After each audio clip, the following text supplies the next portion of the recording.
ধর্মীয়ভাবে আমরা এই এলাকার মানুষ অত্যন্ত সচেতন। এই এলাকার মানুষ ধর্মভীরু। এই ধর্মভীরুর সুযোগ নিয়ে আমাদের অপর দল নানাভাবে অপপ্রচার করে যাচ্ছে, মহিলাদেরকে বিভ্রান্ত করার চেষ্টা করছে। কৃষকের যে ন্যায্য অধিকারগুলো পাওয়ার জন্য আমার দল এর জন্য কিছু কার্যকর ব্যবস্থাও নিচ্ছে। কৃষি কার্ড দিতে চেয়েছে, ফ্যামিলি কার্ড দিতে চেয়েছে।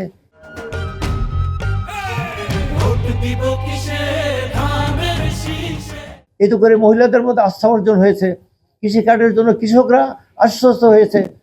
সেই সাথে 10,000 টাকা পর্যন্ত যে ঋণ এর বোঝা তাদের মধ্যে রয়েছে, সেই 10,000 টাকার ঋণ আমাদের আগামী দিনের ভবিষ্যৎ যে কর্ণধার, যিনি আশা করতেছি যিনি প্রধানমন্ত্রী হবেন, তিনি প্রকাশ্যে ঘোষণা দিয়েছেন যদি বিএনপি সরকার গঠন করতে পারে তাহলে 10,000 টাকা পর্যন্ত যে লোনের বোঝা মানুষের মধ্যে চেপে আছে, এই বোঝা থেকে তিনি রেহাই করে দেবেন এই সরকারের পক্ষ থেকে।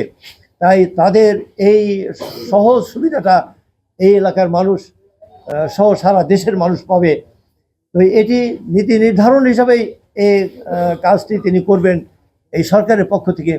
তাই আমি আমার এলাকার ভোটারদেরকেও আমি আশ্বস্ত করতে চাই, আমাদের দলের প্রধান হিসেবে তিনি ভোটারদেরকে যে আশ্বস্ত করেছেন, আমি দলের একজন নিবেদিত কর্মী হিসাবে আমি আমার এলাকার মানুষকেও আমি আশ্বস্ত করতে চাই, দলের এই সিদ্ধান্তগুলো যাতে আমাদের এলাকার সকল জনগণ, সকল শ্রেণী পেশার মানুষ এই সুবিধাগুলো পায়, সেটা যেভাবে সরকারের কাছ থেকে আদায় করা যায় সর্বতোভাবে, নদী ভাঙ্গন থেকে শুরু করে রাস্তাঘাট, শিক্ষা, স্বাস্থ্য এবং মানবিক অধিকার, সেগুলো যাতে করে আদায় করে আনা যায়।